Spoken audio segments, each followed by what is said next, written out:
pleasure to welcome and host you for this event today. A couple of housekeeping things. There is a table with some refreshments, coffee, etc. at the back, and you're welcome to help yourself at any point. There is a restroom just outside the back door to the Morley room, right just to your right. That is like a single person restroom, so sometimes we get a little line. If you want more restrooms, our elevator just behind me will take you down to the lower level where there are more restrooms. I think that's what I need to tell you housekeeping wise. I don't know. Why? I feel like I'm forgetting something. We'll figure it out as we go along today.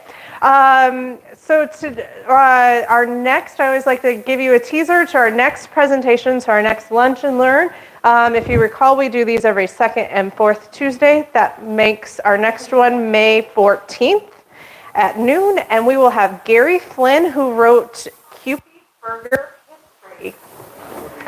Now, those of you who follow our Castle Museum blog know that we ourselves got involved with Gary Flynn's history and ended up writing a 6-part saga about burger history in Saginaw and beyond, and it was quite fun. So I hope you'll be able to join us for that presentation. We will only be having one Lunch and Learn in May, and that is due to the Memorial Cup. During the Memorial Cup time, we are going to actually have a special hockey history exhibit in here featuring the Spicer Slide and Glide sock skating rink. So it's going to be a lot of fun, and it's really exciting to just be part of this big international sports event that's taking place here. So you all know about the Memorial Cup. You all come. You're all excited. We're ready. Like the Spirit are gonna win this thing. Like we gotta get excited. Saginaw represent. I don't know. Sport puck. It's not really my thing, but I really love rooting for the home team. So here we go. We've tapped out of my hockey knowledge, is what I'm telling you. All right, so today it is my pleasure to introduce Christine Eckerly, who will talk to us about the Saginaw River Lighthouse, the River Range Lighthouses. I'm sure we'll hear more about that. Chris is retired from Delta. She taught a lot related to science and math in particular, but she is an amateur historian who has a deep passion for the history of our region. So I think it will be very exciting. And let's all welcome Chris. Thank you. Thank you. Anytime you're invited to talk about something you're passionate about, it's sort of like, this is exciting, So I'm more thrilled, hopefully, and I hope you get as much out of it as I got into doing it. So welcome. I'm thrilled to see you. And I see some people that I've known for quite a few years, so this is exciting too. But first of all, let's get the elephant out of the room. No, the lighthouse is not open. We are hoping for next year. What the problem is it's being renovated. Dow is paying for it. They coughed up a lot of money. And they have replaced the roof, and they're doing all sorts of things. And I'm a member of the Saginaw River Marine Historical Society. So will probably be the docents, and we'll be helping put things into the lighthouse that show the history of the lighthouse. Because as far as Dow is concerned, they can refurbish the building, but they don't know the history. And they said, okay, you guys can do all of that. So we'll be doing that. Saginaw Valley State University will also be building a research center next to it. So our goal has always been to have it open for the tall ships in 2025. And that way you could drive up. You don't need special permission and so forth. So I can't promise. I say this with crossed fingers saying, yes, we will be open next year, but our vision is to have it open for the public. So you don't need special permission. So that's going to happen hopefully as soon as allowed. Some things like roads have to be built and electricity, what the heck, and maybe water to the building. So these are the things they're struggling with right now. So that I wanted to just get that out in the beginning. But what I'd like to do is talk about the history and why they wanted a lighthouse, why they needed a lighthouse, and how it became a range system of lighthouses. So with that, I'll get started. The first thing that was happening is as our area was growing. Oh, question? Feel free to ask questions. As our region was growing, they were having a lot of travel. And as you've gone over the Zilwaukee Bridge, you'll know travel was very difficult. You know, there was water, it was swamp, it was hard to navigate.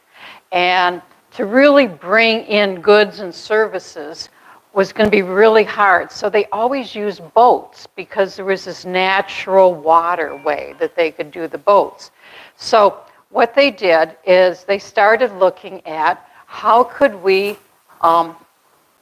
link these transportations. And I didn't realize it was going to be a little bit small, but hopefully I can tell you some of the story. But what they did is they wanted to link for transportation because boat travel was going to be the way to go. Now, the other thing that was happening was that Maine and a lot of the eastern seaboard states were running out of lumber. And they started realizing there's this state with this beautiful timber. And so they started thinking, well, this is where we're going to get our timber. But we can't take it overland, we will take it by boat. So all of these forces were converging. And so they really needed that transportation hub that was based on water. So when Michigan was going to become a state, they said, why don't we build a canal? And this is going to be called the Northern Canal, and it's going to link the Saginaw River with the Grand River, which that way you could cut across, just like the Erie Canal, that was their vision. You could go in the Saginaw, go across, and end up in Lake Michigan without having to go through those nasty straits and all of that area. So they had this vision of this deep canal. Well, they started on it and quit after a year. It wasn't going to happen. But that was the original thing. Now, what they did is they said that when they were building it, they didn't have, today I'm looking at all the equipment we have. Basically, they brought in 100 Irishmen, gave them shovels and wheelbarrows and said, dig a canal. Didn't get very far. I don't know about you, but digging with a shovel and a wheelbarrow is not going to get us too far. So commerce was starting. And they started saying, oh, bless you. They started saying, well, how can we aid the navigation? Because at first, if you had, the Indians used canoes. And the Saginaw River is not the deepest river. So the canoes, everything was fine. The early fishing boats, those were fine because they didn't draw a lot of water. So what started out as being a great river for the type of sailboats they had on it, now as commerce was getting stronger, then they really needed to increase the depth and make it habitable for these larger ships. So they started talking about a lighthouse. Now, Bay City was called Lower Saginaw at this time because the idea was Saginaw was the hub and Bay City was just like, okay, we'll go down to Bay City and we'll start out and then we'll move them back up to Saginaw. That was going to be the hub of commerce. Now, there's this little problem. Ever heard of the Carlton Bar? I guess they do have one now that sells liquor, but at the time, and it's still there, the Carlton Bar is a sandbar. And what it is at Carlton, you have a hard time going up with larger ships.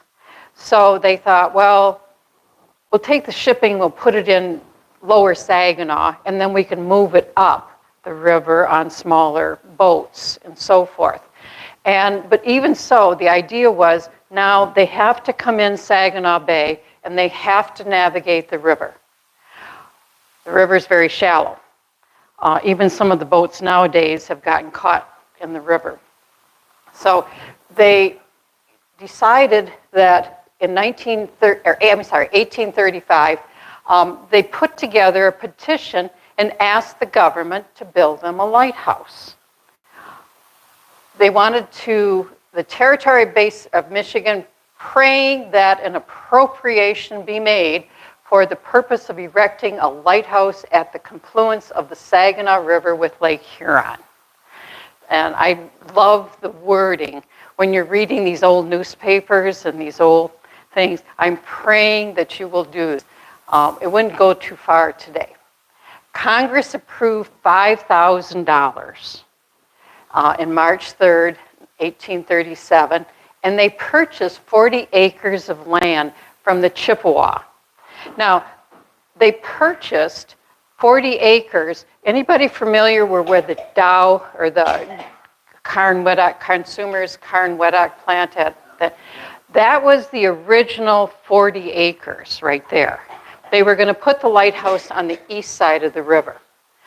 But there was a provision that said, if we decide that that's not exactly where we want it, we're going to get the other side of the river, because it was all owned by the Chippewas. So the Chippewas figured, yeah, take 40 acres, and we're all set. So it was originally going to be on the east side. It ended up on the west side, but that was purchased from the Chippewa Indians. And again, the reason so much is when you look at the Saginaw River, and this was the whole idea behind that canal, because it's the Shiawassee, the Flint, the Pine, all of these rivers could meet up with the Grand River and then end up over in Lake Michigan. So that was the logic behind some of this. But they also started realizing all of this was lumber, and they could pull out a lot of wood out of here. So what happened was the first sawmill was in 1836. It was the first stream sawmill in Bay County. Now, and I apologize because I'm really a Bay County historian. So when I'm talking, I tend to think of Bay County. I am a fourth generation French Canadian, and my ancestors came from Montreal right to Bay City. So I tend to think of it as my home. But they started, with the lumber. 1847, a shipment of white pine reached Albany, New York. Now again, remember the timber industry was going down in the eastern states. And there was still this westward migration and the need to build wooden ships. And the wooden ships needed straight logs for masts and different things. So the lumber in Michigan was considered prime. And so they wanted to get at this lumber. And really, as an offshoot, a lot of the people that made a lot of money in Bay County with lumber never lived there. We built Cornell University. The Sage lumber mill and McGraw, they always lived where Columbia, or not Columbia, I'll think of it in a minute. But anyway, they lived in New York State, and they helped build that college. But they never came here.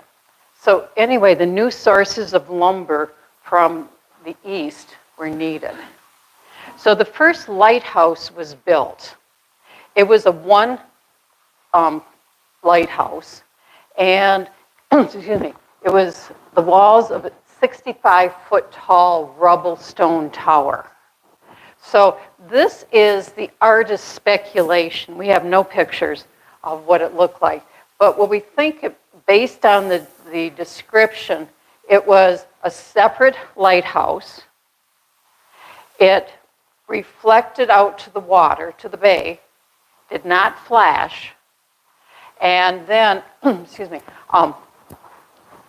The lighthouse keeper had a house right next to it, so they were not attached. The thing was, because it was swamp, they had to put a tramway in there so that the lighthouse keeper could go back and forth from his house to the lighthouse and so forth. Uncle Harvey Williams was the first lighthouse keeper, and he had a unique history. Harvey Williams was a speculator, and he was born in Massachusetts, and he did many things. He was a blacksmith, he was a wagon, and the legend says one of the first paddle wheel ships on the Great Lakes was the Walk in the Water. It was stream-driven paddles. It was a side-wheeler. And you always took the engines. These ships did not last long. They're wooden ships. They, maintenance and so forth, it was really hard to maintain them. So what would happen is when you would have a ship that had a valuable engine, you would take the engine out and either put it in another ship or do other things. Well, Harvey looked at it and said, I can use the steam engine from that Walk in the Water, and I'm going to use it in my sawmill. So Harvey supposedly took, the legend has it, that he took the engine, the steam engine, out of the Walk in the Water when it was taken apart and dismantled, and he put it in his first steam sawmill and that on the Saginaw River. They made him the first lighthouse keeper, and he and his wife held the post until 1843. At that point, Harvey kind of lost money. He was a speculator and different things. He had lost money. He ended up going and building decided not to be a lighthouse keeper, went and built a building on the Cuckolin River, and he returned to Saginaw in 1864. This is his headstone, and it's the original headstone. They removed it and is now in display at the Benjamin Cushing House in Saginaw. So a lot of the old ship captains and lighthouse keepers, some of them were buried in Bay City, and that, but Harvey was buried in Saginaw. Now, there were other lighthouse keepers as time was going on, and the ships were being, there was more and more ships coming into the harbor, more and more commerce.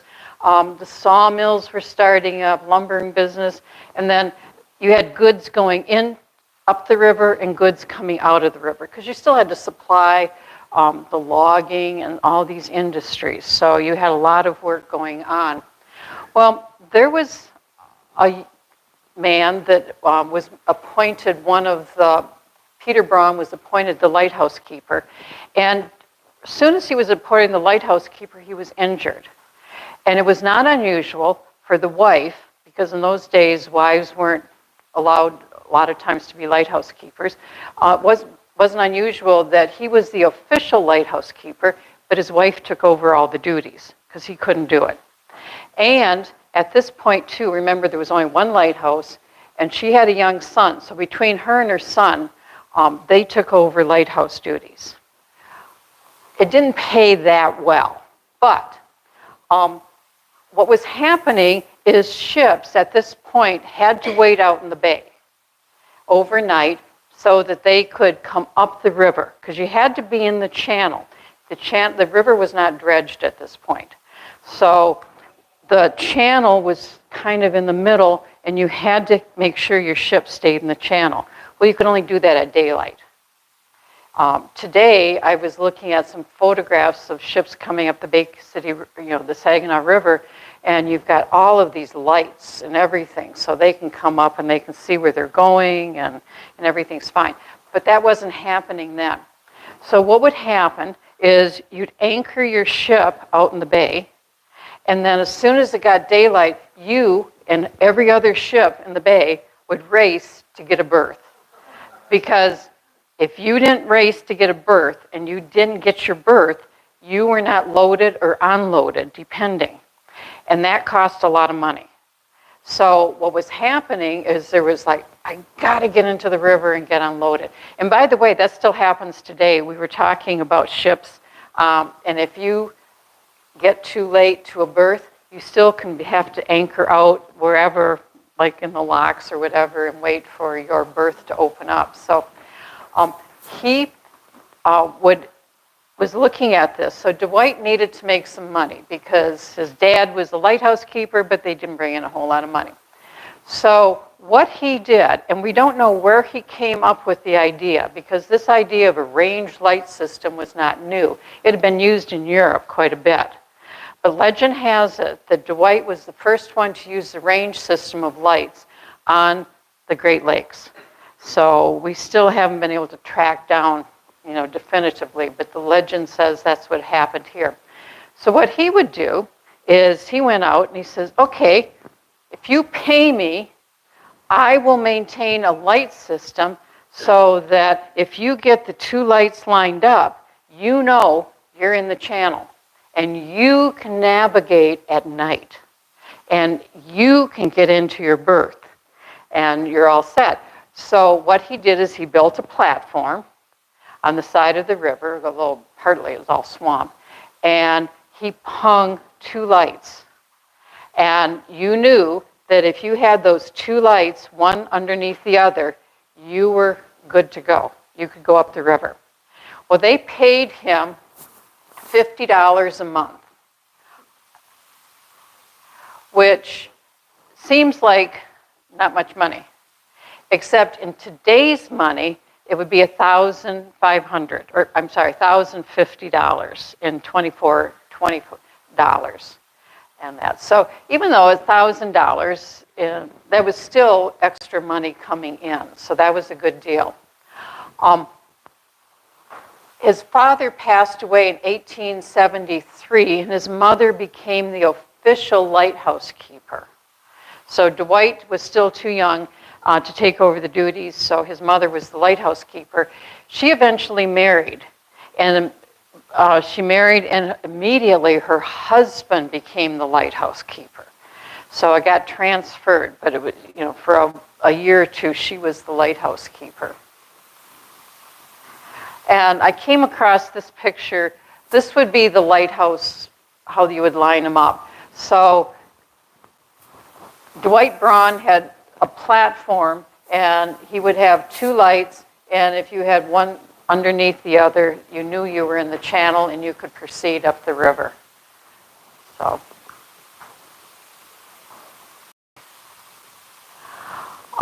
later on, and this is hard to, but it's one of the things that happened is Dwight never became a lighthouse keeper, but what he did do was he ended up doing a lot of work on buoys and maintaining a lot of things in the river. So he did stay in Bay City and continued to do a lot of things. So meanwhile, there's still more growing. And in 1867, the U.S. Army Corps of Engineers, they decided to dredge the river. But the problem was when they dredged the river, this changed the course of the river. So the original lighthouse was no longer usable. And of course, this is when Dwight was setting up his range system. So they were using the range system. So they knew they needed another lighthouse. And they decided, do we go the cheap way, use the old lighthouse and get another lighthouse and get the range system, or do we start from scratch? Well, they decided to kind of start from scratch because the old lighthouse wasn't in the channel correctly. So they found some land, and they went to the guy and they said, we'll buy your property because we want to put another lighthouse up. The problem was that they had $12,000 set aside, which, this is 1873, so this is a good chunk of money. And they went to the owner, and the owner says, well, I want $2,500 for my land. So they kind of said, there's a lot of money. We're not going to do that. So they thought, we're going to condemn it. We're going to get and get the land and that way he's going to have to sell it. They didn't ever say eminent domain, but they said, well, we're going to. So they put a commission together, because this was how they were going to do it. They were going to put a commission together. The commission was going to say, the land's not worth $2,500. We can get it for a lot less. Because remember, they really only had $12,000 to even build the lighthouse and acquire the land and everything else. So they were trying to make it work. Well, the problem was the commission came back, and there's not a background, other than this is what they said. And they said that what land was worth $17,496.84. Obviously, they weren't going to get the land. But a year later, and no one is talking, so there had to have been something that went on, because the newspapers really don't say what happened. All they say is the next year, the owner and the commission came to an agreement and they purchased the land. And they never said how much they paid for it. They just said, we purchased the land so we can build a lighthouse. But it was cute, the story of how we're gonna declare this eminent domain or something and take the property. This is an interesting map. This was the original river, and this is where the lighthouse, the old lighthouse remains were. And at one time, this was great for coming up the river. But then when they dredged the river, they had to come up with a way of putting that range system, because Dwight Braun's system was working really well and the ship captains loved it. They could get in the river at night and they were fine. So what they did is they looked at this and they said, okay, we're going to place these two range lights right here. And if you line them up correctly, you're in the channel. So again, this is on the eastern side.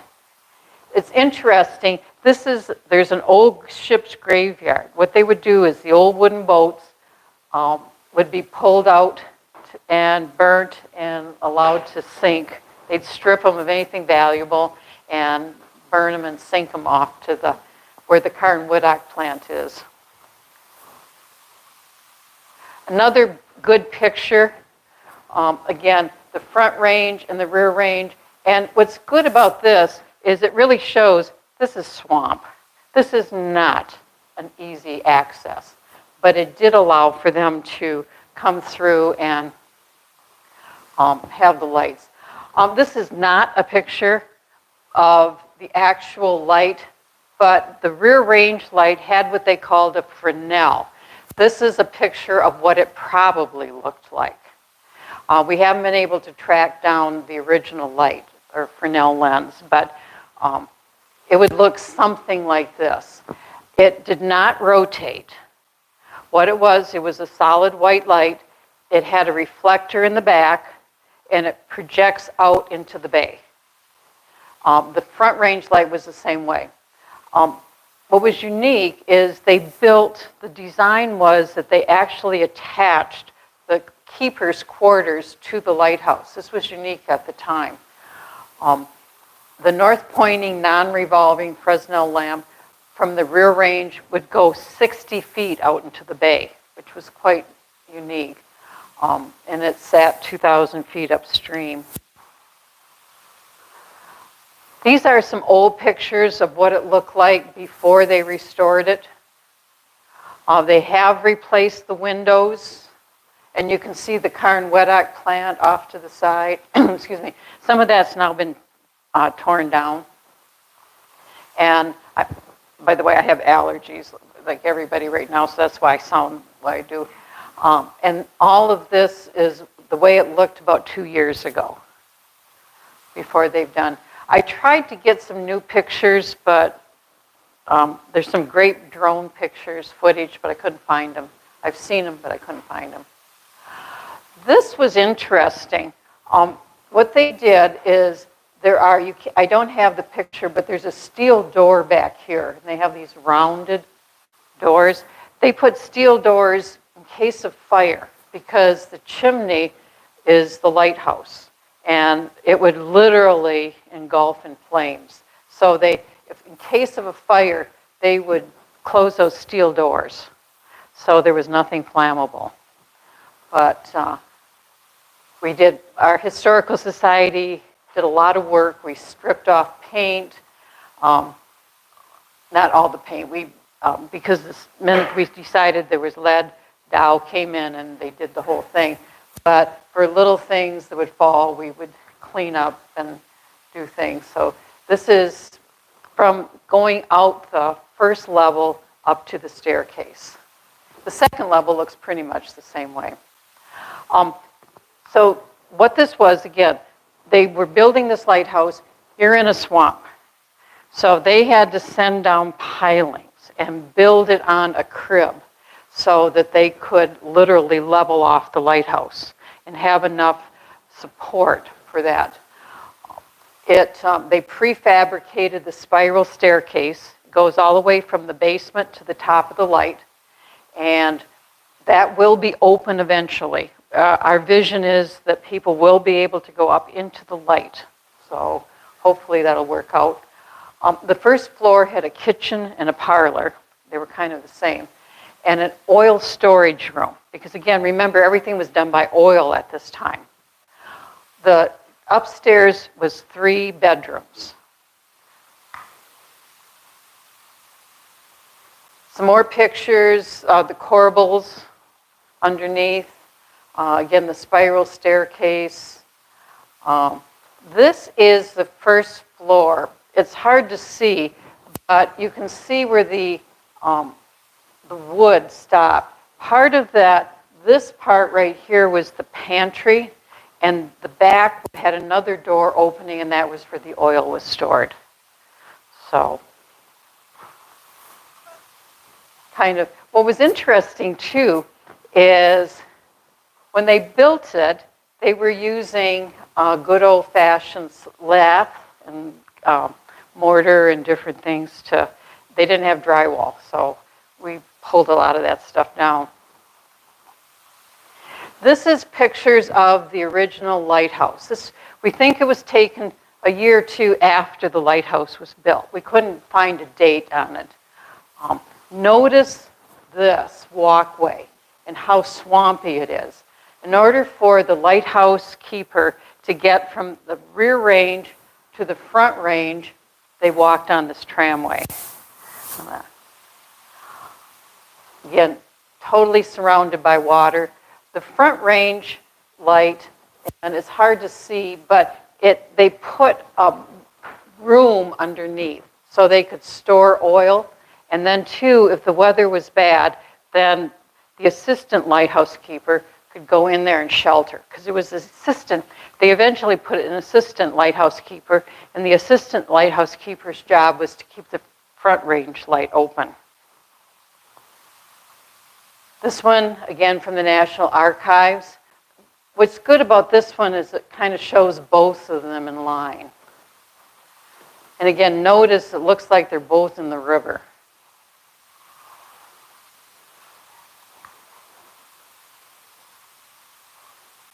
Now, lighthouse duties. This is not a lighthouse that was stuck out in the middle of Lake Huron or Lake Michigan. In theory, you were close to town. Now, I say in theory because it's not like today where I can get into my car and drive out, when we were working on it. But basic duties for a lighthouse keeper was oil and wick maintenance, because you had to keep the lights working. Involved climbing the stairs, lens cleaning, because the smoke and the soot every night would have to be cleaned off during the day, so it worked later on. Eventually, they were made into electricity, but they still had to be maintained, so it had to work. This was kind of interesting. When we were tearing a lot of the stuff away, we found these wicks. Some stuff we found in the walls as we were pulling them off. And these were some lantern wicks, and it looks like one of those lamprey eels, if you want the truth, but we held it up so you could see. These were, like a cylinder so that fire could go and it would be brighter. So they had to be maintained and used, and they would give the best range out because you wanted to project your light out. So we found those. It was fixed white light. It was 60 feet high. It was non-revolving. And they coordinated with the front range light, again, because this was the range system that they put in. And they had to ensure there was adequate supply of oil and everything, so it was kind of interesting. It kept you in condition, because, I mean, every day you're climbing all those stairs. Keepers maintained strict schedules. You weren't in the military, but you still had to take watches. You had, during harsh weather, you had to be very careful to maintain everything. If you started drinking, you were immediately dismissed on that. So you had to make sure the light was maintained. The other thing is you had to keep a log of all your activities and ships that they came in and out. So that in itself, just the paperwork alone was going to keep you busy during the day. This would have been a typical ship at this time that was going down the river. It's loaded with lumber. This is the Lizzie Law. And at this point, she's a barge. A barge would be pulled by another ship. It would have a 3 to 4 man crew. And it could be, if the weather got really bad, that tow line was cut, and then the crew was on their own. Literally, some barges, in bad weather, some barges survived, and the ship pulling them sank. So it still was a good thing, but they had a skeleton crew. But notice all the lumber stacked on deck. We had a lot of lumber that went out of the Saginaw between them. Again, some more things. A lighthouse keeper could be married. Most of them were at some times.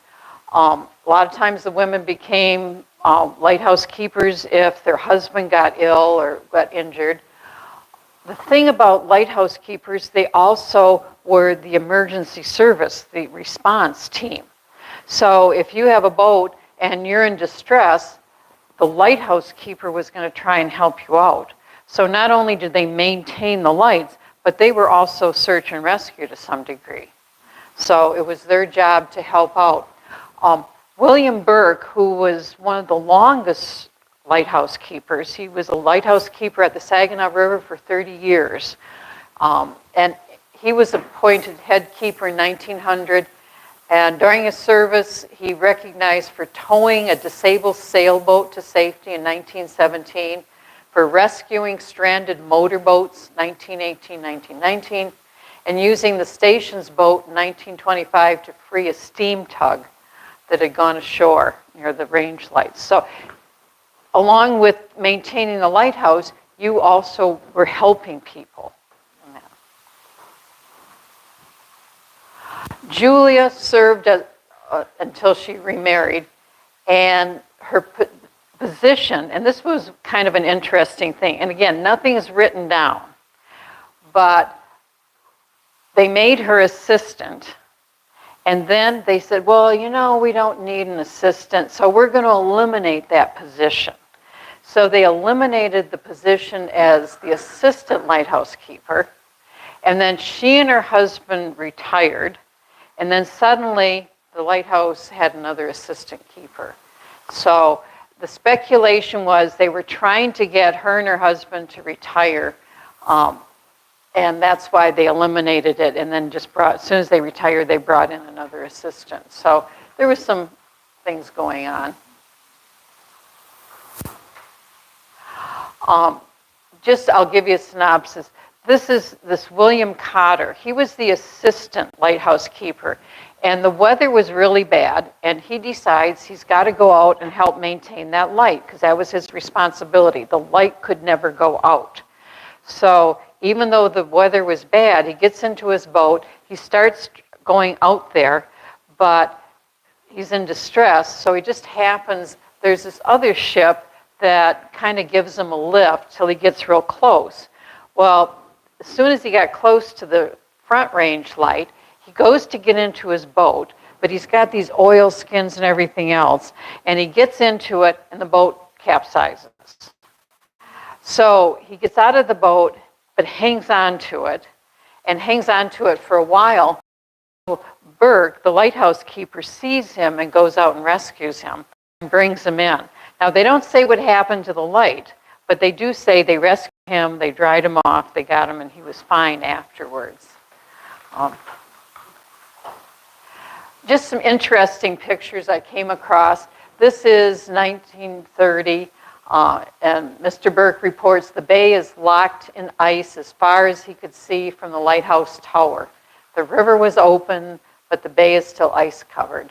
1937, ice conditions are deteriorating in March. The bridges will be open for the shipping season. It may be delayed until April 1st. So again, ships could not go up and down the river if there was ice. By the way, an interesting fun fact is when the river would ice over, and that was an easy way you get in your horse and sleigh and go up the river between Bay City and Saginaw. It became the highway. So again, some more pictures with the tramways. This was kind of interesting. We found this at the lighthouse, and it looks like it's an eyedropper for medicine. We have no idea what it was, but when you look at it, it was in this wooden flask, and it's got a rubber stopper, and there's a hole on the end, like you would think of as an eyedropper, except it's fairly big. So I don't know what they were using it for, and there's no written record. But also just to show, people would visit the lighthouse keeper as a social event. This was a family of sisters that visited. And then this was interesting. The lighthouse keeper was supposed to live on site during the whole year, but there's no shipping during the winter. So what he did is he wrote a letter to the lighthouse service saying, well, can I move into town during the winter? The lighthouse is cold, and we didn't have a whole lot of, there's nothing to break the wind and so forth. So he asked to go into the, take his residence into the Bay City, and the Lighthouse Department of Commerce wrote back, well, you're getting paid for the whole year to work on the lighthouse. So if you want to move into the city, we're going to dock your pay a half, so we'll only pay you half of that. So yeah, you can move, but you're not going to get paid as much. So it was kind of an interesting. This was something that they'll be working through December. So it came out of the paper saying that the lighthouse will be open through December. The shipping season is going to be longer than that. Now, Bay City electrified in the 1890s. And what they did is they were decided that the lighthouse could be electrified. And it also allowed lighthouse keepers to take on extra duties. So in 1915, power started being purchased from the city of Bay City, and they electrified the lighthouse. So that was kind of interesting. Here's just some offshoots, just some interesting things I thought. I will take care of residents during the winter months for parties going out of town. Mr. Burke, lighthouse keeper. So he put an ad in the Bay City paper saying, I'll house sit if you want to pay me. And then they had visitors. Tilly Darting shot 4 rice hens near the lighthouse, and they had yeah. And then W. Burke, lighthouse keeper, has returned from Mackinac with his wife, where they've been spending the winter months. So just some interesting tidbits about life as a lighthouse keeper. Again, another picture of the sisters. We don't know where this necklace came from, but we found it. It's from the 30s, 1930s. So it was just kind of an interesting that somebody had it and it was left upstairs on the second floor. Mr. Burke said that the lighthouse was struck by lightning in 1904, but it just damaged the brick, which again, we found the damage in the brick. And then attending the different lighthouses, and the assistant explains there's scarcely a day passes when the keeper has the same duties. So they're talking about the duties and how they change again. This is an interesting picture too of the lighthouse, and notice the fishing shanties. Now, at this point, this was 1916, the land was starting to, at different times, there's a spit off of the lighthouse, and it's fairly high up now with dredging that they put stuff there. But what they did is they built fishing shanties. And this is a quote from the Bay City Times Tribune. Near Mr. Burke's lighthouse, there are several shanties of French fishermen. One of these men telling Mr. Burke how he cooked muskrat. I know. Said, I peel them, I clean them, stuff them with potatoes and onion, and I would just as pleased have lamb. So I don't know if he wanted to throw out the muskrat and eat the lamb, or if he thought it tasted like lamb. But this was from 1923. But a lot of those fishing shanties, later on, those fishing shanties would be a good excuse for people to go out and do a little card playing, and they weren't necessarily fishing at night, but they were having a good time. Another thing that they had to do was maintain buoys, because once they had the channel in the river, they had to maintain the buoy. And so they would receive their annual paint bath. Now, where the Winona Park is, a lot of times they would pull the buoys up there and paint them. So once a year, they pull the buoys in, paint them, and then put them back in the river. And it tells the different buoys. And again, this was happening every year, but I pulled out a couple news articles from the paper. This is a Coast Guard picture. This was one of the buoys, the Coast Guard. Once the lighthouse became the Coast Guard service, again, they still had to maintain buoys, but now this is 1958, so they're maintaining the buoys. And they've always done Good that. job for 'em. Yeah. An interesting thing. Remember I said the Bay City electrified. It was one of the first cities to have electric lights in the state of Michigan. So they're going nuts with lights. Well, in Battery Park, where the Wirt Library is now, they put up this giant light. And they were so pleased with themselves because this was a light for kept the streets and everything else. Problem was, it could be seen way out in the bay. And you probably know where I'm going with this story because you could see the light.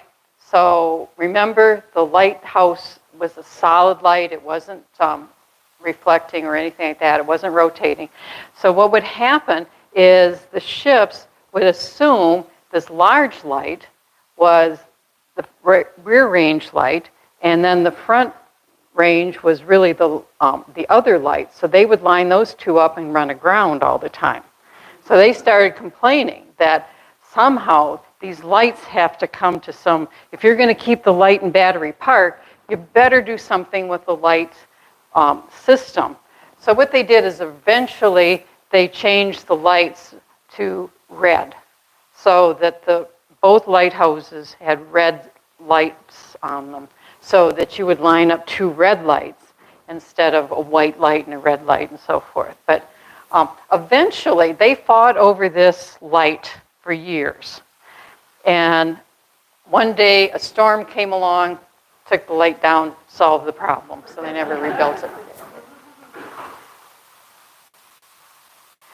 The lights in the lighthouse were converted to electricity in 1918. They eliminated the assistant keeper's position because now you didn't need them because it was easier with the lights.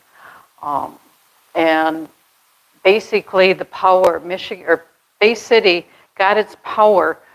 They generate a lot of their own power, and they still have power, so they're generating that. They petitioned the Coast Guard at this time to have a life station there. And they got turned down, but they did petition. But a couple years later, the Lighthouse service was turned over to the Coast Guard. So the Lighthouse in 1939 became officially a Coast Guard station. And that's where it continued until they built the other Coast Guard station on the east side of the river, and they moved over there. This is an upstairs, and some more pictures of the lighthouse. They used everything. When we were pulling it apart, what they did is they took oil cans, cut off the top, cut off the top and the bottom, straightened them out, and then used those to make the roof. It was interesting going to the bathroom. The lighthouse does not have running water and is not hooked up to the sewer. It flows away. That was a swamp, and that was how you got to the lighthouse. This is Scotty. He was a mascot for the Coast Guard. His favorite thing was to go catch muskrats and leave them by the door. So when you opened up the door and walked out, first person ended up stepping in the muskrat.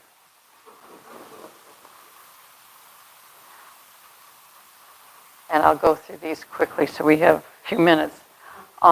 Again, this is when the Coast Guard took over. This is in the 50s. Notice in 1965, it's still, you're seeing more land. This was one of the Coast Guard, Chief McDonald at his retirement.